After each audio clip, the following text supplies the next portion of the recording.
Welcome to the Transforming Matters podcast, where ordinary women do the extraordinary. I'm your host, Rachel Babaganov, and today I'm with Brenda Miquiztli, and I'm so grateful to have her here. She's a woman of all trades. She's a mother, a wife, an entrepreneur. She works as a doula. She works with placental medicine, as a breastfeeding counselor, and many, many more things. So we'll get into all of it throughout the podcast today. So welcome to the podcast, Brenda, and thank you for being here. Thank you so much for inviting me. I'm really happy to be here, and it's always like an honor to join like this kind of work, like the work that you're doing, like empowering women through the knowledge and the wisdom and the sisterhood. I think like all these women sharing the wisdom with more women. Like, it's beautiful what you are doing. So thank you for the invitation. Thank you so much. Thank you. And I totally agree. So thank you. The honor goes both ways. And I'd love to start just with how you got into women's work yourself and on this path of empowering women. Yeah, well, actually, it's really fun because it started before, like maybe like 20 years ago, I was like dancing the Mexica dance or the Aztec dance, which is one of the traditional dances that we have very strongly in Mexico, in which we really work. It's like really a lot of about like our traditions and spirituality and this red path. And then I decided to be a firekeeper then, and all the firekeepers were only women. So all the women that wanted to become a firekeeper, we came together and then we started to have meetings every week with the medicine woman who was guiding us. So we were like, I don't remember if we were 7 all together, maybe 8, but that was like my first approach with all these like women's circles. Maybe not like that, like women's circles, but women gathering together to learn the old ways and the traditions to grow, like something like that, you know. So that was 20 years ago. And then when I moved to Finland 13 years ago, I realized that there is nothing like that here. And it was huge, already like the cultural shock, like, you know, like motherhood, like postpartum period, because I was just giving birth like a year after I came here. So then I realized the importance and the need, like strong need that there is in gathering women and share our wisdom all together and work with what is like all this feminine path. And like that, it started to just flow and grow. Beautiful. I always find it so inspiring, you know, first of all, that you moved countries, but second of all, because I've done it also moving countries many times. And when there's a lack of something that feels so important to you, I always think it's so beautiful. Then you're like, okay, I'm just going to create it. And knowing in yourself and how important sisterhood is, and then saying like, okay, I just do it then. Like it's necessary. It's so beautiful that you did that. It's amazing. So what about this path of rituals? Because it sounds to me also like, so not only are you creating sisterhood and women's circles, but you're also working with rituals like birth, which is such an incredible rite of life.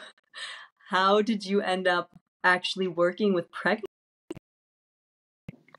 Yeah, like as I was saying, like I started already like 20 years ago with the red path, like this traditional path, because it was not just dances, it was already like working with Sweatlodges and learning to build a Sweatlodge and how to hold a Sweatlodge and all of that. And then later when I was here in Finland, I was in my postpartum period, like I had to work again with all what I had learned before with my mother and my grandmothers and like my aunts and my sister, like all the women that were giving birth before me, that I learned with my family how to take care of these women and what to do during postpartum and how to do certain things in the natural and traditional ways with the newborn baby. And all these things all together, like the red path plus all these traditions that I had with my mother and with my grandmother and with my father, who was working with all the herbs and the more like the naturopathic path. Yeah, it is.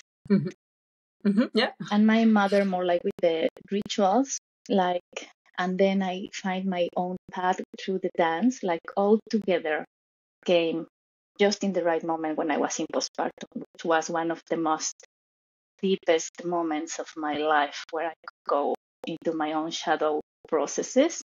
And that's when all together was like it started to be birthed by itself. And then I just took all this wisdom together, and of course many grandmothers, yeah, from the same path, like grandmothers and then traditional midwife, and yeah, these kind of teachers started to come more and more into my life, and then I started to learn more and more and more, and then I just became like suddenly like super passionate about these traditions and ceremonies and all these rituals of passage and this deep understanding of the feminine movement of or the energy, like how all this feminine energy is working and moving in each woman, and how important it is to embrace all the deep changes in our life and how to embrace them through the ceremonies. I love it. And I know also, because I was reading a little bit, that one of your main principles is you really want to awaken feminine wisdom. And it sounds like this journey yourself you went through, and to be able to support people with this feminine wisdom. I'm curious what this means to you, this feminine wisdom, because I have my own idea of what it is, but what that looks like for you when you're working with women. Well, yeah, like I really feel and I really believe that when we really awake our feminine energy, it's all about being connected with this life and with the earth. So one is like thing is understanding what is the movement of the feminine energy in our bodies as women. But this energy is also moving in men, but it's completely different in the body of women because our physiology and our anatomy, and it's just completely different. It's another universe.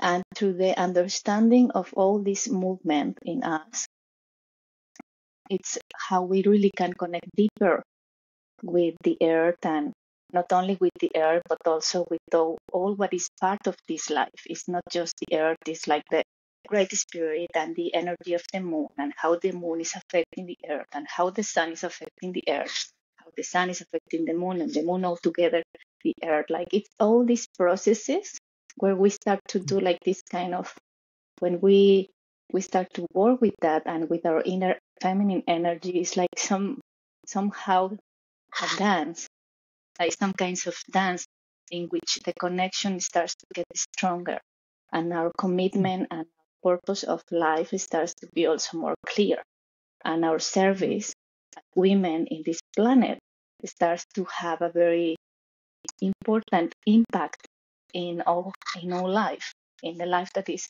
of course, first home and the people around. It's beautiful. It touches me so deeply because, yeah, it took me so long, almost 30 years, to really feel my feminine wisdom and realize, that I'm different than, of course, we're all human beings, but that I am different than men. And there are certain things that, yeah, I could do to really connect deeper with myself and nourish myself. And it took me a really long time to understand how my body works, how my cycle works. And so it's so amazing that you're providing this service for women. And I'm curious how this connects into the work you're doing with pregnancy. So, um, first of all, to back it up, because maybe some people don't know what a doula is, maybe you can give a little bit of clarity on what it is that a doula does that's different than a midwife. Okay. Well, this is a very interesting topic because um, well, first of all, like there's like all these different transitions that we go through life during our life as women, and all these transitions always in many different traditions, in many different cultures, from one point to the earth to completely another point of the earth. Like there is these moments of life when it's really important to let know the spirit and soul that is going through some deep change, like deep soul change. And so those are like the rituals of passage. And those ones are really important in life. Like the first one is when we are birthing, so or when we come to work. Like this is the very first door, or the very first like kind of moment when we receive like the blessings of the ceremony and the rituals. But there is like many, like there is the birth, and then there is like in women, it's like every 13 years there is a ceremony. And every 13 years, like this ceremony, it's about the physiological changes, which are spiritual changes in our life, in our body. So first is when we come to earth, and then the second is the first bleeding, which is about the first 13 years. And in boys is like the first 13 years when also the spermachy, like when the sperm starts to create, like the children starts to create sperms, the women start to create ovules. So this is like the first 13 years. And after that, it's every 13 years, and it's somehow compares with when you are like first time pregnant. It's and the next ceremony and the ritual of passage is pregnancy, which is the blessing way ceremony, which we name like that. Sometimes it's like mother blessings. It has different names, but it's the same. It's like when you get pregnant. So that's when the spirit comes to your body. And the ceremony, of course, is for the woman, for the mother, and for the newborn baby. And for the baby that it's not the newborn, the baby who is just taking forth. So that's the blessing way. And then the birth by itself, it's a big, huge ceremony, which normally like we have forgotten how to do that kind of ceremonies.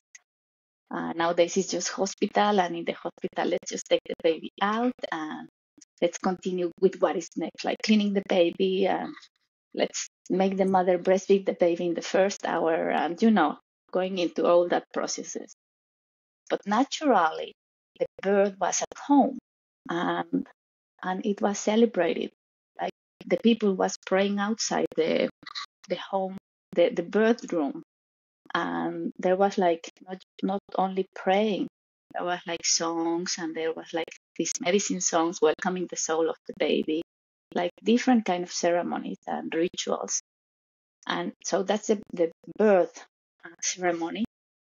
But the birth itself is the biggest ceremony. And then postpartum, which is immediatum after birth, in which we try to close all the energy that was opening during the process of pregnancy and birth.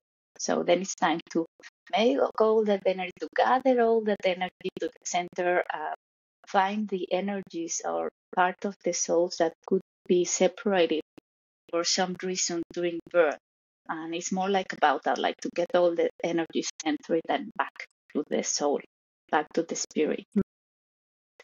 So that's postpartum. After that comes menopause, which is the last bleeding, but it's not the last bleeding. It's also a long process. But in any moment of that long process, and we say plenipause, we don't say menopause, plenipause. And that's a ceremony. Again, like a deep change of life. And then the last is death. So as you see, like there is again the cycle. Again, then it comes pregnancy, when the spirit again comes, and like that. And so the doula is there through all those portals, or what is the process of the doula in those cycles? Sorry. And No? so all these processes before were hold and tough or teach tough. How is it? Tough. Through that through the generations. It was like normally there was like one medicine woman or the traditional midwife. Nowadays it's trying to find again its right place in the society. But there was like the medicine woman who was always holding all these ceremonies. And many times the grandmothers, like your own grandmothers, were part of this, all of these ceremonies. Most like this was normal. To have these ceremonies was normal. To have a postpartum ceremony was normal. To have a ceremony during pregnancy was normal, to have like all this was normal, and all of them were part of it.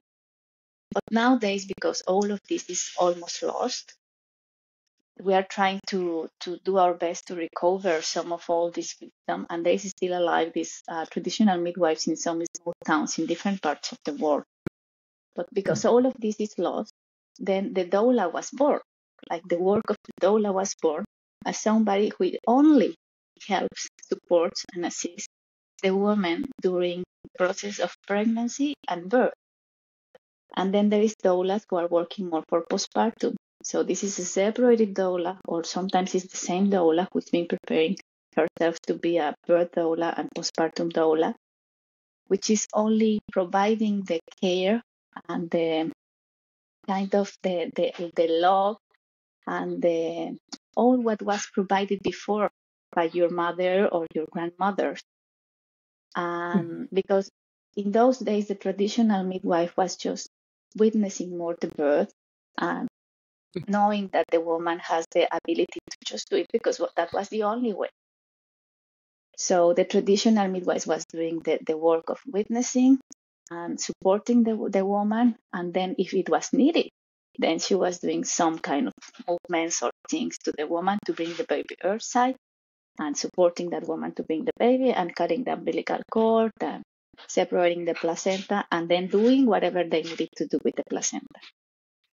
But because we don't have any more all of this, nowadays we have obstetricians or midwives and doulas, which some of them are separated like birth doula and pregnancy doula and postpartum doulas, which it was something that it was all together with the community.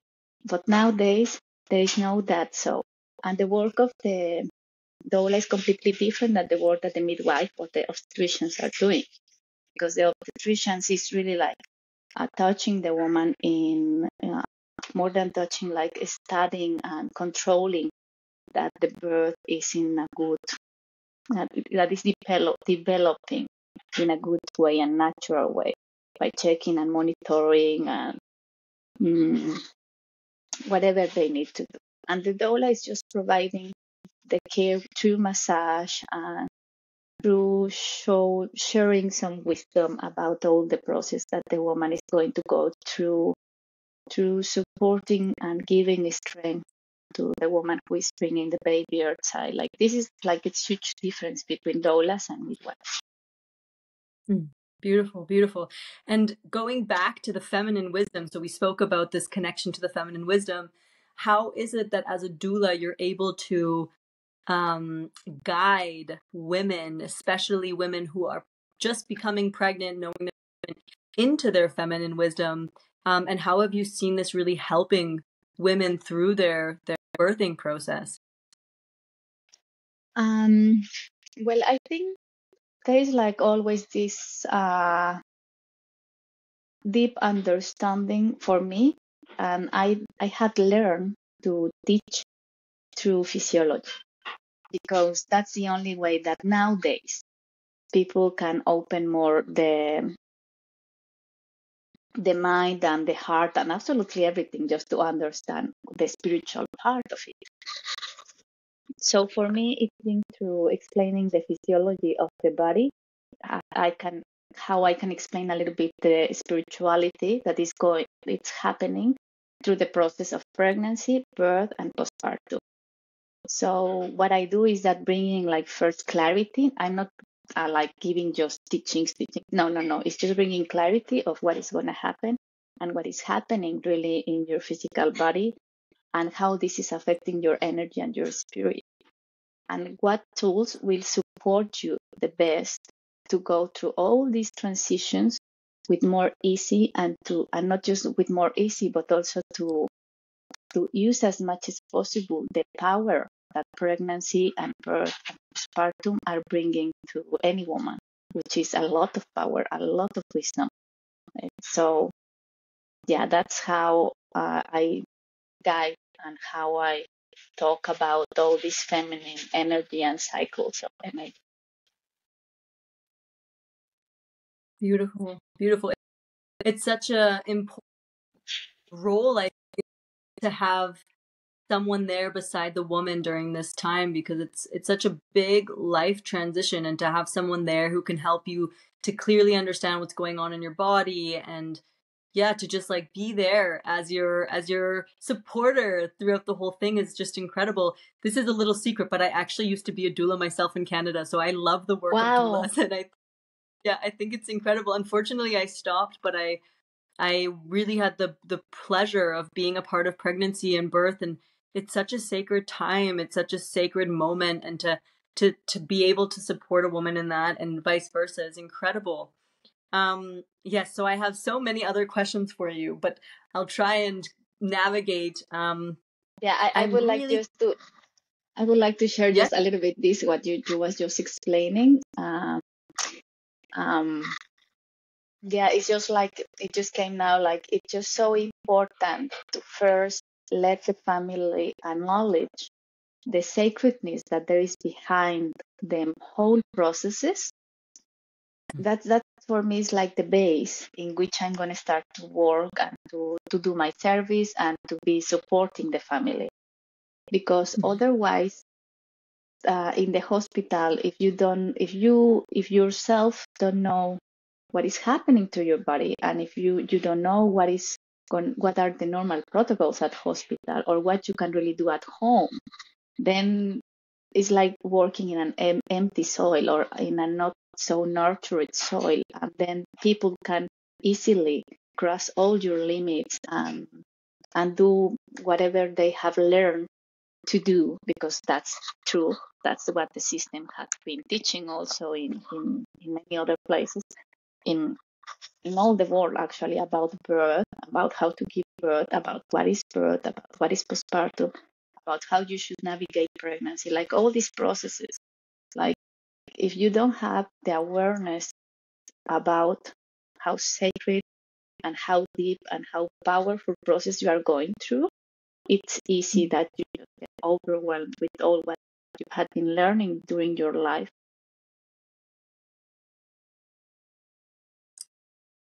Oh, Brenda, I just lost you for a second.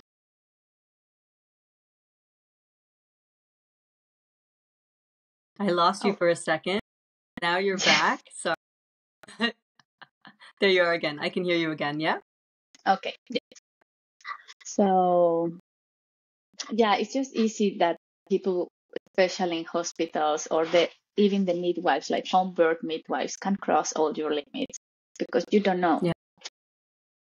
Yeah, I love this point because it's, like you're saying, it's so sacred, and also at the same time, it's so overwhelming. And I've seen so many women, they really want to take control in the pregnancy, and at the same time there's so much going on, and there's so much fear, and there's so many people telling them different things, that I feel also it's so important that women connect with their strength and also recognize that they're in the lead and they can really make the decisions. But it's sometimes so overwhelming, and you think, okay, like, well, everybody knows better.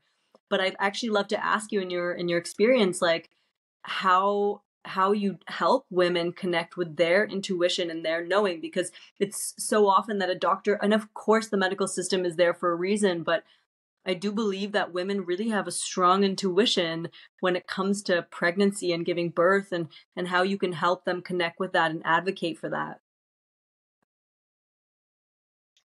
Yeah. Well, as I was saying, like it's so important to explain them, and it's been working for me super well to explain from the physiology and anatomy, because they can really understand what is happening in your Yeah. body, what is going to happen during birth, and what will happen during postpartum, and what to expect normal, and what and also like we start to do sometimes kind of work to to recognize your boundaries and how your boundaries are really if those are strong or not. So like and it's such a deep process, to be honest, about like there's like so many wounds that we have and we carry as women, that during the work that I do, there is always a moment when we talk about, okay, let me know what are your biggest fears, and let's work with that biggest fears before the birth, before we go into the Mm-hmm. birthing room. And some of those fears, for example, it can be to go to the hospital. It can be that I just want to have a home birth. I want to have a home birth and I want to have a home birth. And I might think that she wants to have a home birth because she's thinking that it's going to be the most beautiful experience because it's more natural and because it helps the oxytocin to rise and because it's a natural environment and blah, blah, blah in my mind. But if she doesn't tell me that her reason is because she has a trauma in the hospital, because maybe she might have something happen in the hospital, and that's the only reason why she doesn't want to have a hospital birth, I swear that we're going to end in the hospital because there was not that deep work about the deep wound that that woman could be carrying. So I try to work with the wounds that the women are carrying in them heart, in soul, in spirit before going to the birthing space. And then we make the plan. Okay, let's talk about like why do you want to have a home birth or why do you want to have a hospital birth? I love that. I love that. So what I'm hearing for you is, first of all, it's important that women know what's going on and are educated so that they understand their body and they understand the process. And secondly, like going into the shadows. And I really appreciate that you bring that up. I just recently visited someone very close to me who just had a baby.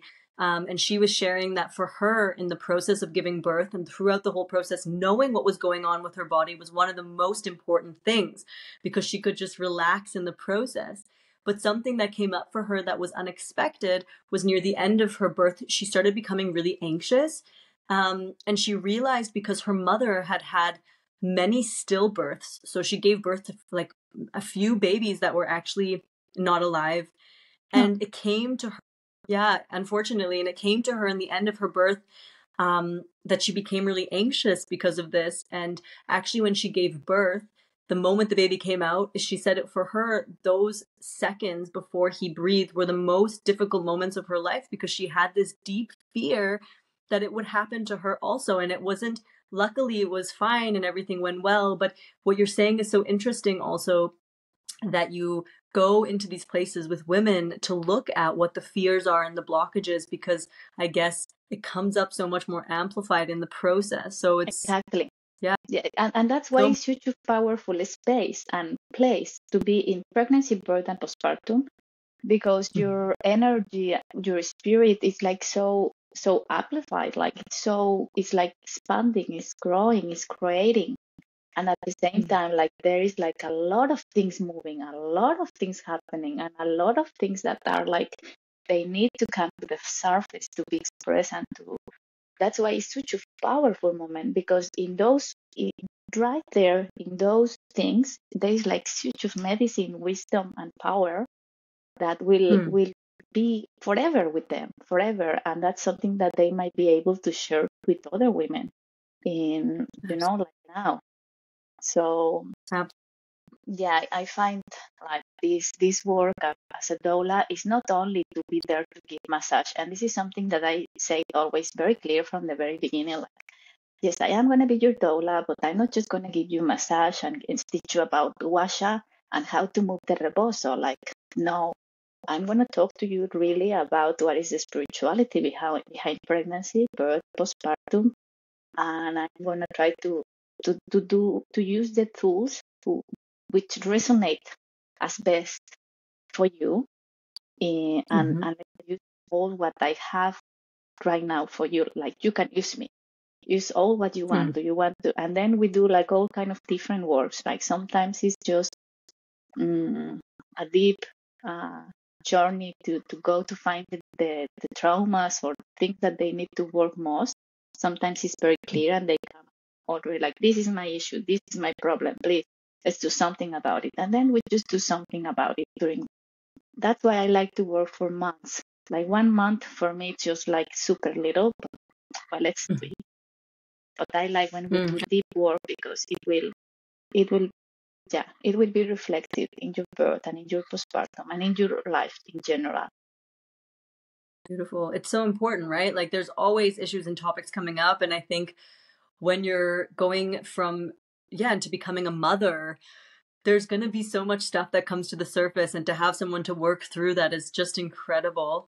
And it makes me think a lot about this postpartum doula, because yes, you're there before and you're able to also guide them through the process and the birthing process, which is so intense, such an intense moment and rupture. And it's so interesting because I was there during a birth of one of our friends, and afterwards we came down and she was holding the baby and she was looking at all of us and she said, "And now what?" And I really had to laugh because I thought, like, there's so much and hey, you give birth and then actually now what? You have this baby and you're like, okay, now what? I'm a mother. Like, I have to take care of this child, and we don't talk so much about the next steps. So yeah, I love that you are there also with the women, and I'd love to know more how you are there postpartum, and how you can really guide especially a new mother into this a huge change in her life, and father. Yeah. Well, it's also like, the postpartum doula also came as the mother, because one is like the pregnancy and birth doula, who is there for only pregnancy, birth, and then it comes postpartum, and then there is like postpartum doulas who are prepared only for postpartum. And in this preparation, you learn how to take care of the newborn mother. So not only the newborn baby, of course, it is really important to learn or to have at least some skills to take care of the baby, but mostly is the mother. Beautiful. And again, I come back to like the ways as it was before and how I learned myself. It was not because I went to a workshop and I learned how to do a herbal bath, or how to work with the breast when the breast is super big, or what to do if you have like huge pain in the belly after giving birth, or what to do. Like, all these things are things that you learn by oral communication, like talk to talk, and it's always taught through it's coming normally through the lineages. So it's normal, and you learn by witnessing and by helping and supporting the family members. So when it came to Finland, and I realized that, oh my God, there is nothing of that like there here. It was really bad. It was like really, really bad, like such a deep process, which I like where I went through. And that's when I decided that I have to do it. I have to teach more about this. And then I started to prepare more. I started to take more teachers, and I started to go deeper into the learning process to teach better. But let's say that the way as we normally teach the mother to be a mother is mothering the mother and mothering the newborn baby, and teaching straight away from the grandmother taking care of the grandchild, and maybe the sisters and brothers are there, and the father as well, like the grandfather is taking care of the grandchild, at the same time that everybody is taking care of the mother. So, for example, in my case, when my sister was giving birth to her son, my mother was teaching us how to do all the treatments, as well as my father. So they were teaching us like how you do the massage, how you do the mix of hairs, what hairs are for what thing, how to help the baby if the baby has some problems in the skin, what to do if the mother is feeling pain here, and what to do if the mother feels pains here. And while your sister, because in that moment it's my sister's. So while my sister is like receiving all these treatments, I was taking care of the newborn baby. And if it was not me, it was my brother. And if it was not my brother, maybe it was my aunt, and all the family, because we are not small families, we are big families. So all the aunts and cousins, they came with food just to give food. And so, but this is the normal thing there still. And when I came here and I did find that, oh my God, I'm completely alone. And I have to do all these things to my body with a newborn baby in my hands. And I, oh my God, I have to give the bath with hers, and I have to try to put a rebozo. I am very So all these things are like, oh my God. And then later I started to do this work with women.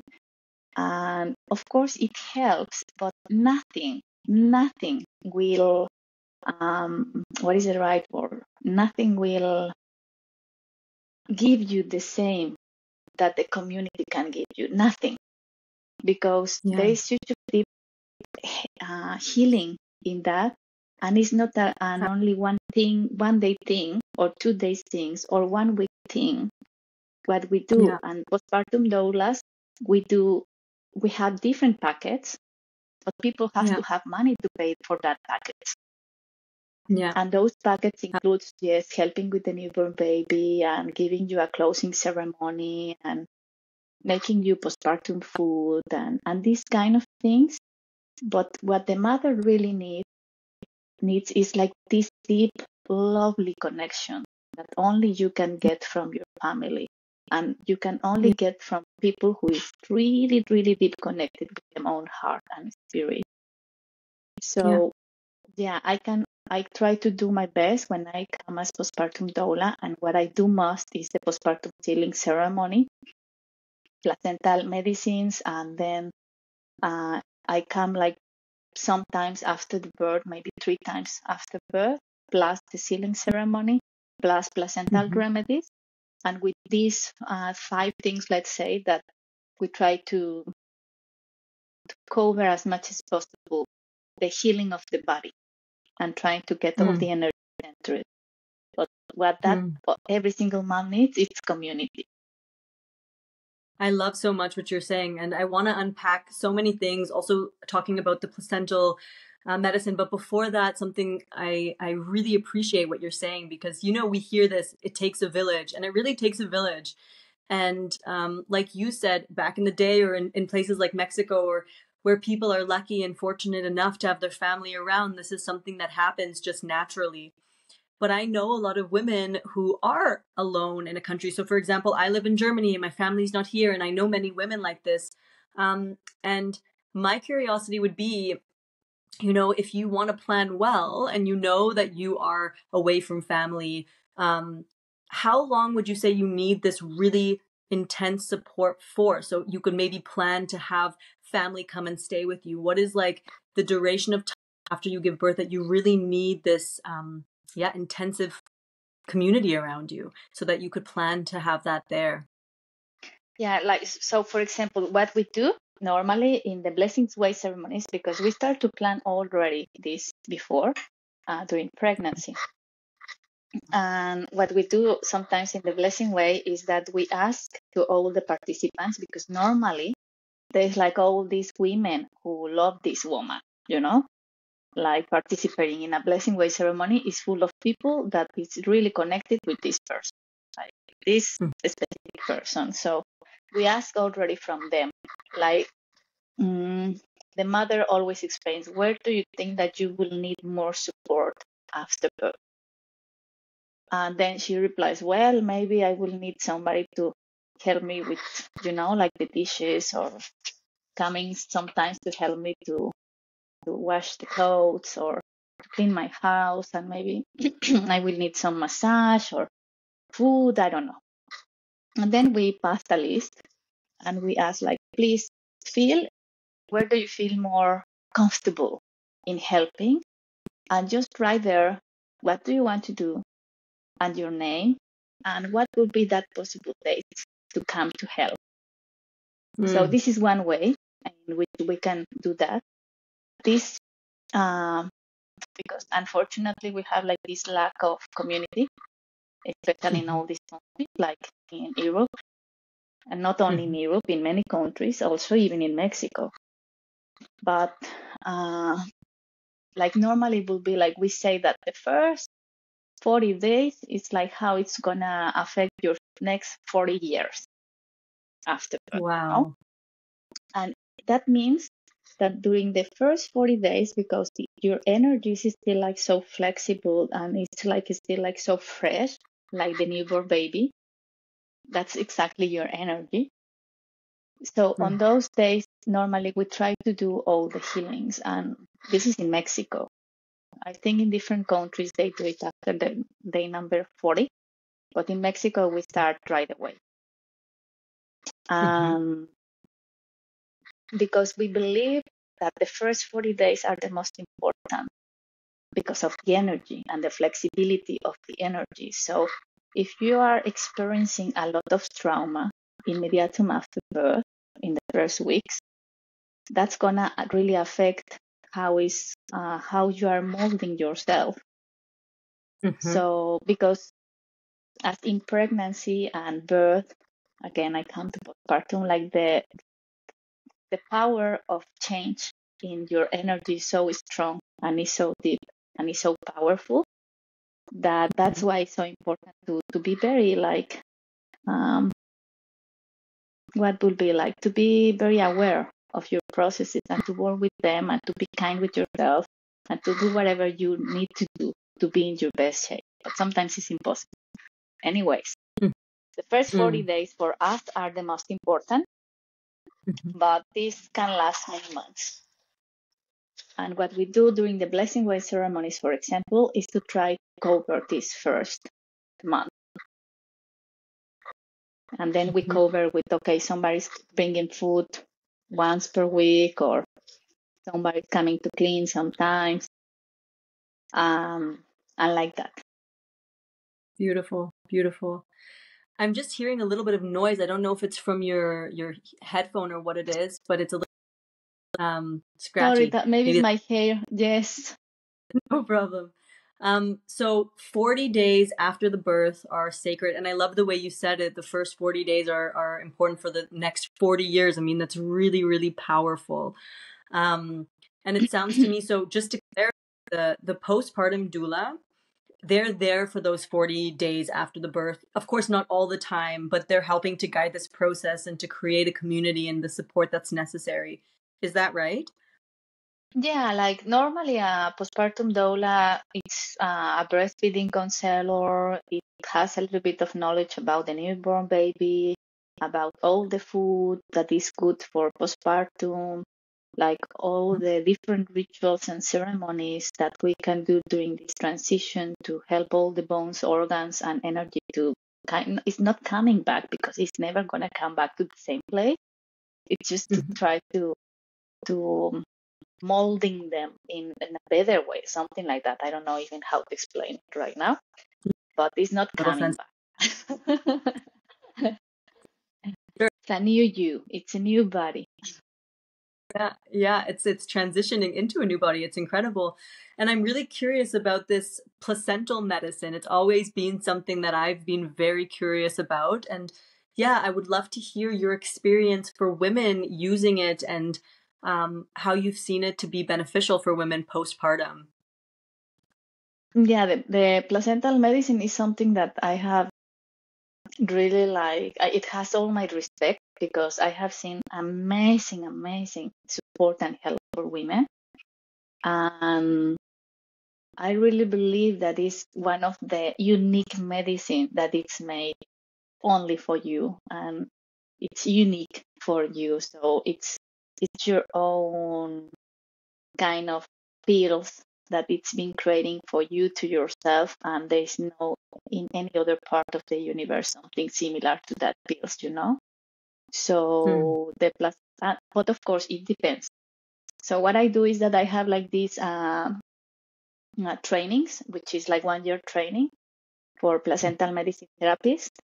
And in those trainings, all the students or women learn in how to work with the placenta, because the placental medicine is not just to make pills. Placental medicine is to understand really deep what is the placenta, as not just in the physical way or not just in the medical way, but also in the energetical, spiritual ways.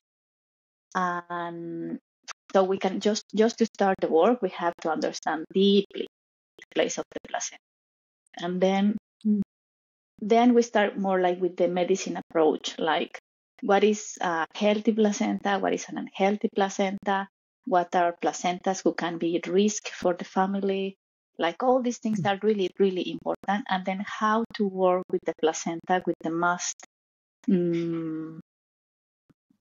What would be like to don't create any infection with the mast.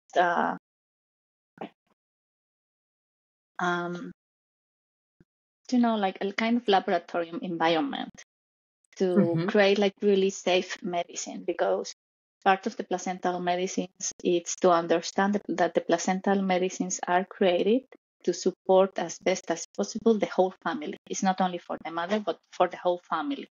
So if Wow. one placenta has like some kind of imbalance or something is not right in there, we are not doing that. We are maybe creating the opposite to that. Mm-hmm. So, and the placental medicines, well, there is like a lot of things. And just give me a second. No problem.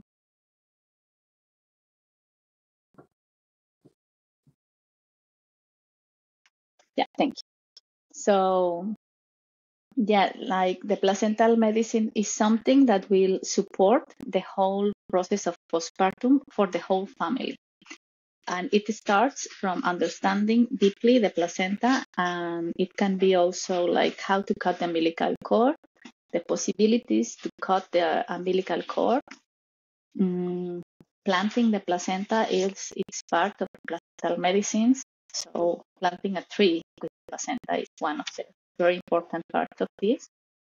And then Mm-hmm. creating all the medicines as tinctures for the mother, and Mm-hmm. the mother can share this with the partner and with her mother and sisters only. And then Wow. tincture for the baby and for all the small brothers and sisters. Then patches in case that they need like some, those are from the membranes. So in case that they have like some wound after birth, like for example, some problem with nipples, something like that. The patches, they will heal completely any kind of wound. The oil, which is also like placental oil. And then there is like capsules and chocolates, and all of this together is something that will support the whole family. And it will support also the energy of the baby to ground in the planet. Mm.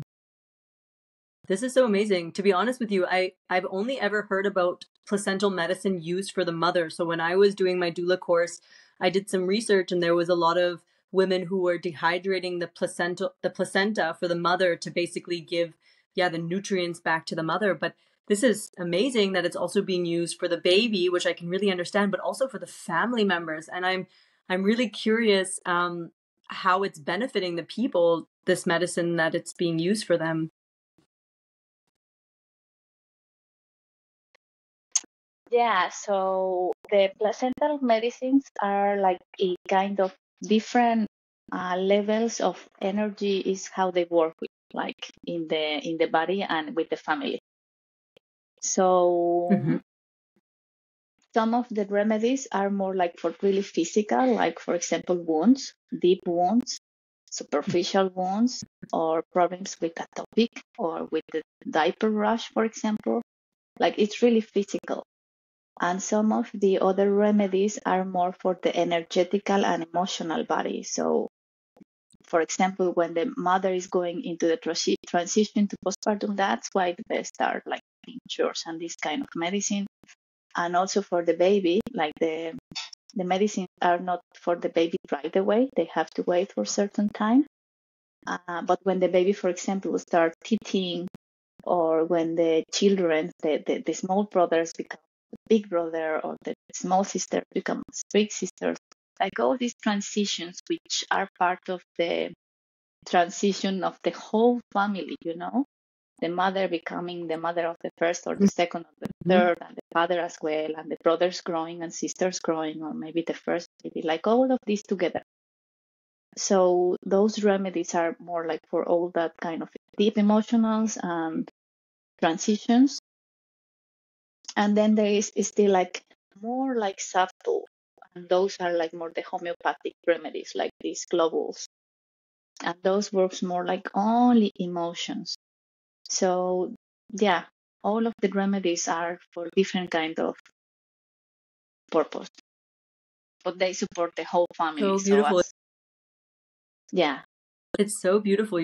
Also to really, like you said it's really before, that it's powerful. such a safe, yeah, and it's such a sacred process, right? And also that you're really able to really invite the whole family into this new, yeah, ceremony that's happened in this new life. I think it's so, so powerful. Amazing. And you said that Yeah. you're so in your training, you're training people on how to create the medicine and understand the placenta. Yes. Yes. It's such a beautiful process because what I'm teaching is to stop thinking that you only take the placenta and you put it in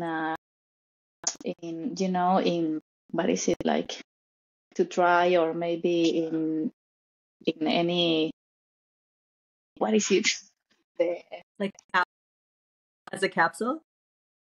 yeah, like it's just not like that, that's what I want to Yeah. teach, and that's what I have been teaching. Like, let's come all deep into our soul and spirit to understand from where are we coming and what happened with our own story and with our own placentas and with our um, like all this connection that somehow is one of the first blueprint that we have. And Mm-hmm. from there, we can start to understand how important is the placenta and how important it is to plant it and how important it is to do the right medicines in the right way and how important it is to have not only the wisdom but also the knowledge to do the medicine in the right way and mm, not just doing it for doing it, maybe Yeah. causing infection in the family, or also not honoring at all the placenta, uh, not acknowledging the presence of the placenta as part of the human experience. Yeah. Beautiful.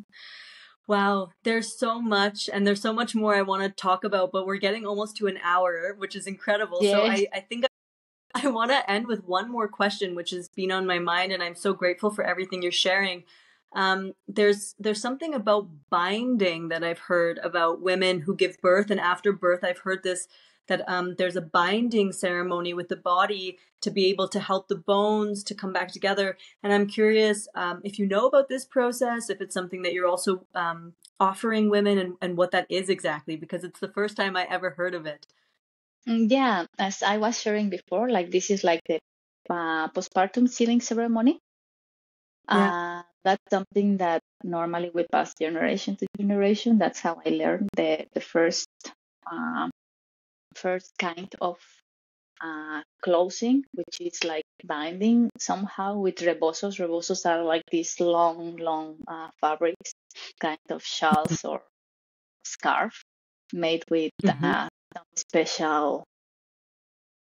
Mm, well, yeah, like those rebosos are like some kind of very important fabrics that we use in our general life. So with the help of the rebosos, we kind of use our hands to kind of shape the body and shape the energy back to the right places after birth. So with that, that's how we do the ritual of passage and the initiation. And normally it's inside the 40 days. Some people, as I say, they do it after 40 days. And it's not only the closing with the rebosos, there is also, it has to be herbal baths and it has to be massage. It has to be like, it's kind of long process. But the last part, closing with the rebosos, in which we close the whole body with rebosos. And there's like this kind of mummy. Well, do you know, like mommy? What is that? Like a The ones, mummy.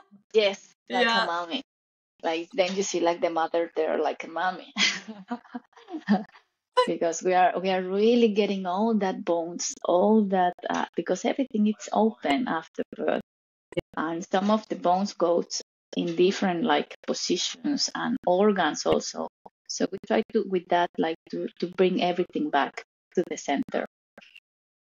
And yeah, like there is like the one that I'm doing is the Mayan traditional one. And Yeah, it's very beautiful ritual. It involves a lot of beautiful things, as I say. There's like always an altar, and there is always an offerings, and then there is always a lot of prayers, sometimes songs, sometimes like amazing songs, and the bath, sometimes also like the Sweatlodge or just the sauna. It depends of how was the birth, and then we will work with the story.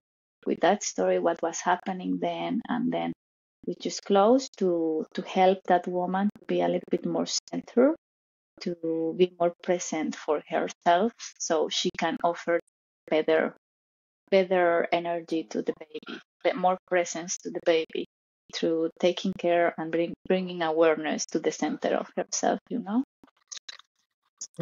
absolutely.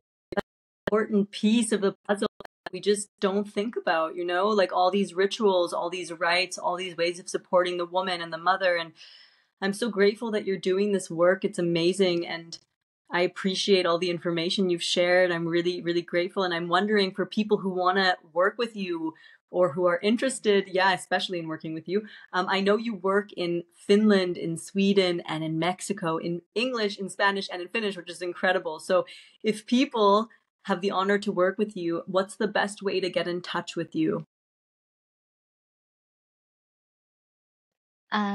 Thank you so much first, and everything to you for inviting me here to share and to get to connect with you. It's really beautiful, and as I said before, I'm so grateful for the work that you are doing, and maybe Thank we you. can have another one later in the future. I Continue talking. There's much And more. yes, I told you it's a lot, Yes. and it's so beautiful. Hmm. But yeah, like they can reach me out with Instagram or Facebook. I have also my webpage. Like all of them are Brenda Miquiztli. That's my name. So I think that's the easiest way. Or email, like Brenda and Leo15 at gmail.com. Beautiful. So I'll be sure to put that in the notes, your email, your Instagram, your website. I'm also just wondering, for women who are not in Finland or Sweden or Mexico, for example, me in Germany, if I end up getting pregnant, hopefully at some point, where I can go to find someone with your knowledge, because I would love to work with you actually and be able to have these rituals. What would you recommend? Well, I have like many friends who are in different countries as well. Like sometimes we try to connect with each other and see like, okay, if I'm not able to be there, maybe I will try to find somebody who can be there for you, who is working similar to Mhm. me. And anyways, there is always like this online preparation that I'm offering, some kind of prenatal preparation in which we kind of talk about everything what I talk in person with the pregnant family. And we go through pregnancy, birth, and postpartum through the online meetings and all ceremonies. And there is like some kind of work that we need to do for rebalance or recalibrate some kind of thing that has been going on for a while. Then we do the work online. Beautiful, beautiful. That makes me really Yeah. happy. So then hopefully when I get pregnant, Get pregnant, please.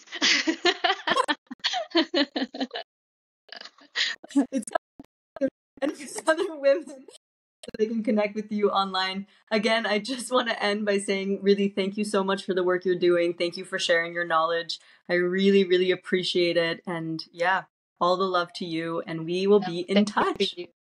Yeah, thank you so much to you, sweetie. And I hope that it was clear. There is like really a lot that I would love to share like this. It's really beautiful and deep how we can really like work with our own spirit in all those processes. And as women, like it's such a precious present what we have with this body, with this spirit. And yeah, it's really, I'm really happy for being here. So thank you so much again for inviting me. And yeah, I'm looking forward to listening to the podcast. Me too. And I'm looking forward to more episodes with you. Thank you so much, Brenda. Thank you to you, sweetie. Have a beautiful day.